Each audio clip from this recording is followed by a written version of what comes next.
আসসালামু আলাইকুম ভিউয়ার্স, নতুন আরেকটি ভিডিওতে স্বাগতম সবাইকে। এখন আছি সদরঘাট লঞ্চ টার্মিনালে এবং আপনারা দেখতে পাচ্ছেন ঢাকা থেকে কিন্তু এই মুহূর্তে কিন্তু ঈগল 3 লঞ্চটি, যেটা ঢাকা চাঁদপুর ঢাকাতে চলাচল করছে।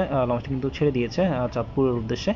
এবং যতটুকু দেখতে পাচ্ছি ভিডিওতে আবে জমজম, তাও চাঁদপুরের লঞ্চ, আবে জমজম 7 লঞ্চ, সেটা কিন্তু চাঁদপুর থেকে ছেড়ে আসা ঢাকার উদ্দেশ্যে, খুবই কাছাকাছি চলে এসে সদরঘাটের। তার পিছনে কিন্তু আরেকটি লঞ্চ, সেটা কিন্তু ক্যামেরা তো ভালোভাবে বোঝা যাচ্ছে না, আমরা কাছ থেকে যখন কাছে আসবে তখন আমরা দেখতে পারবো। যদি বলি আবে জমজম 7, এটা কিন্তু নতুন একটি লঞ্চ এবং খুব ভালো স্পিড আপনারা দেখতে পাচ্ছেন। এবং এই আবে জমজম 7 লঞ্চটা কিন্তু ঢাকা চাঁদপুর নৌ রুটে কিন্তু নিয়মিত চলাচল করছে। এবং যে আবে জমজম 7 লঞ্চটা, সেটা কিন্তু দুপুর 1টায় কিন্তু এই ঢাকার উদ্দেশ্যে ছেড়ে এসছে। এবং গড়িতে এখন সময় প্রায় 4:35 এবং কিন্তু সদরঘাটের কাছাকাছি চলে এসছে। খুব ভালো স্পিড দেখতে পাচ্ছি আবে জমজম 7 লঞ্চের।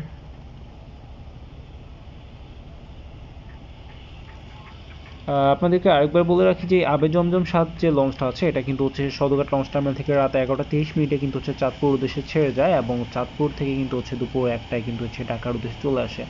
এবং টিকিটের কথা বলতে গেলে 180 টাকা থেকে শুরু করে সর্বোচ্চ 600 টাকা কেবিন ভাড়া নির্ধারণ হয়ে থাকে।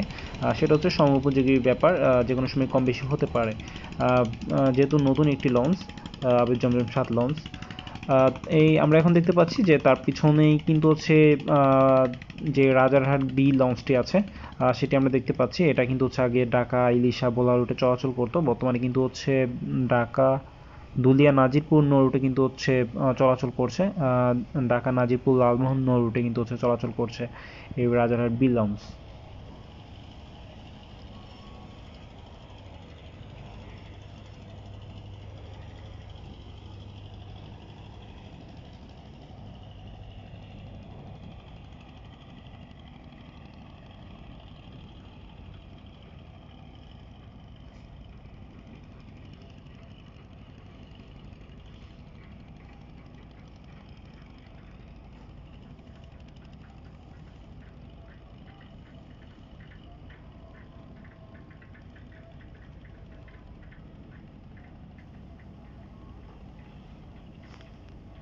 লঞ্চগুলো কিন্তু সদরঘাটে যেই টার্মিনালে খুবই কাছাকাছি চলে যাচ্ছে।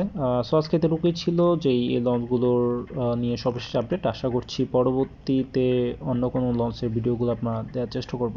ধন্যবাদ সবাইকে।